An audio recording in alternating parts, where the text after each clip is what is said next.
The Edge of Wonder presents Contact in the Desert 2018.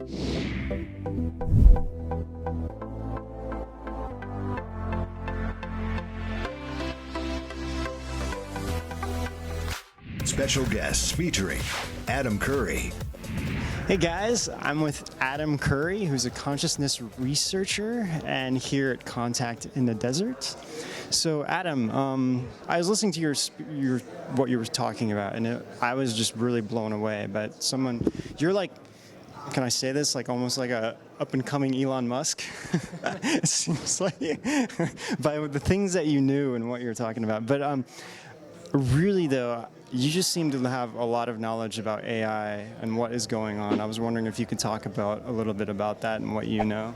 Yeah, I mean, there's a lot of fear about artificial intelligence, and I have to say that I'm a bit of a skeptic about it. Well, I'm not a skeptic about the fear necessarily, but I'm a skeptic about the way that some of the fear is promulgated.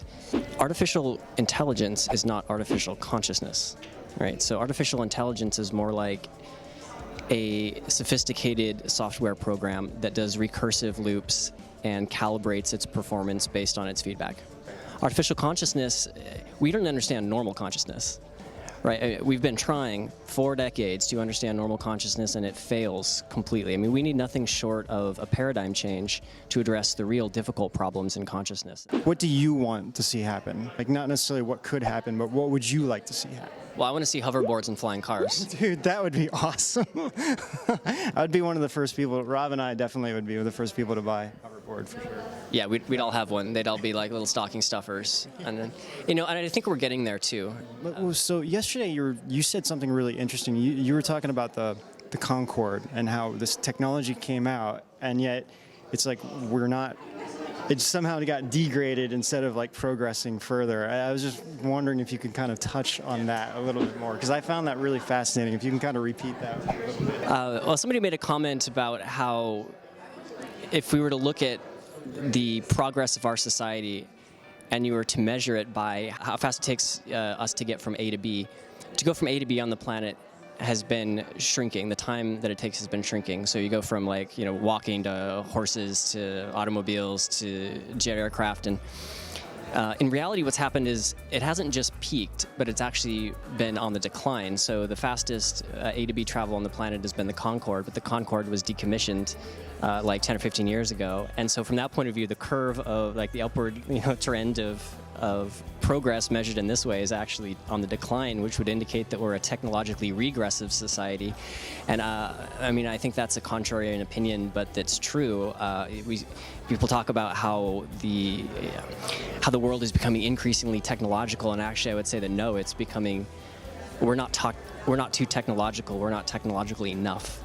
And we have more or less abandoned real innovation, which is the only way that we're going to solve the problems that face our world.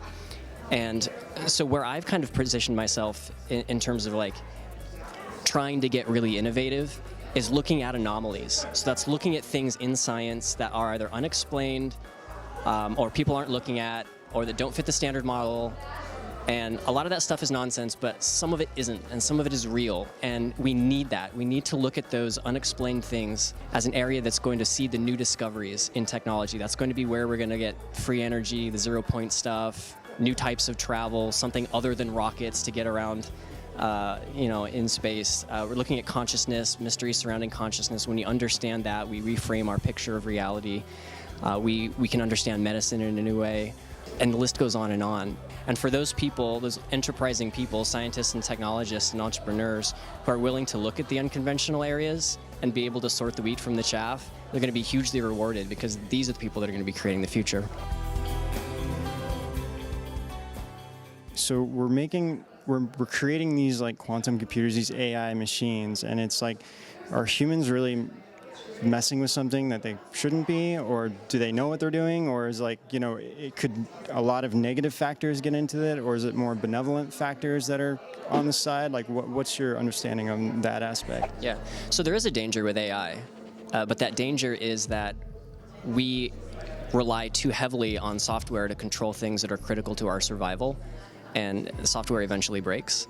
software eventually does stuff that we wouldn't do if there was, a human being on board that would, and that is increasingly, as time goes on, that's more of a risk because more and more things are being controlled by sophisticated recursive software, and we're deploying it in ways that we haven't really tested before.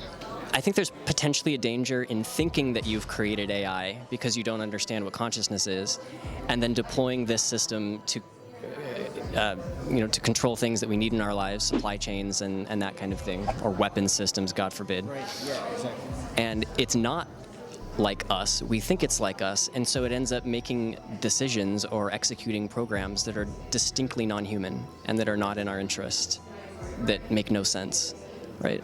And so supplanting human wisdom and sort of, if you will, like the compassion and the real understanding of the situation, I think, is also a risk. Yeah, you don't want supply chains and weapon systems too strongly, controlled by something that you don't even understand. I completely agree. Yeah. So, is there any last comments you would like to say, or anything that you want to wrap up, or anything you want to tell our viewers? I think one of the things that's going to characterize the next 20 years is that we look at mysteries fresh, especially mysteries in science, things that have been regarded as not true or only like the tangible things that science will recognize, right? If it's intangible, it's like, oh, that's not science. We don't recognize that, right?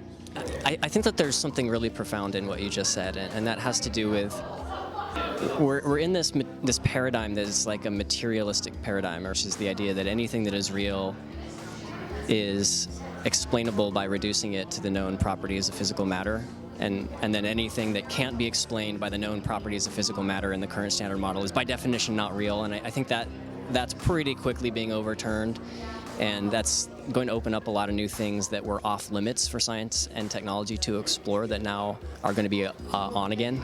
It's been game on for a lot of really cool stuff. This is exciting because it's making science exciting again. I think it's re-enchanting science in a way that is extremely needed, especially if we're going to create the tech that's going to kind of save us. I mean, I was blown away by what you were talking about on stage the other day. It was just like, wow, here's someone so young who's achieved so much and has so much understanding of consciousness. And I see you as kind of like a hope for the future of a lot of the young people out there. It's just like, we don't have to follow this rigid science way that we've been taught. It's like we're forced to think only inside the box. You're really helping elevate a lot of people, I feel.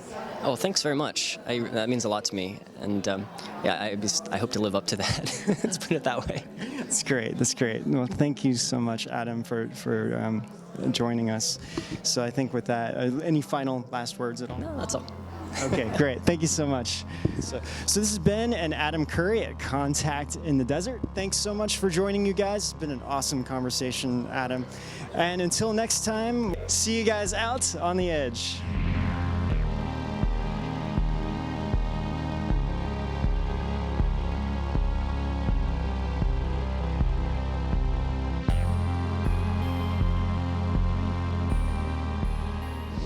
Thank you for joining us for another edition of The Edge of Wonder. Be sure to hit like and subscribe, and click that notification bell so you don't miss a single episode from The Edge of Wonder.